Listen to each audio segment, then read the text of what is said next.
ঢাকা শহর একটা জায়গা যেখানে প্রতিদিন লাখ লাখ মানুষ ছুটে চলে, কেউ কাজে, কেউ কেনাকাটায়, আর কেউ শুধুই শহরটাকে অনুভব করতে। আজ আমি এসেছি বাইতুল মোকাররম থেকে শুরু করে এক ব্যস্ত দিনের গল্প শেয়ার করতে।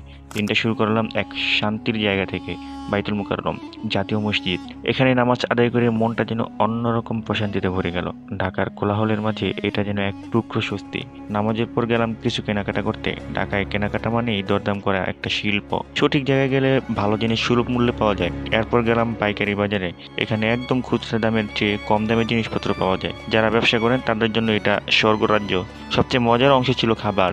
এক মামার সেই বিখ্যাত ছোলা বুট খাইলাম, স্বাদ বাইরে ভাই সেই স্বাদ। যারা ঢাকায় আছেন তারা জানেন এই স্ট্রিট ফুডের আলাদা একটা সুখ আছে। যাওয়ার সময় ঢাকার সেই চিরচেনা দৃশ্য, ট্রাফিক জ্যাম, এটা ঢাকার অবিচ্ছেদ্য একটা অংশ।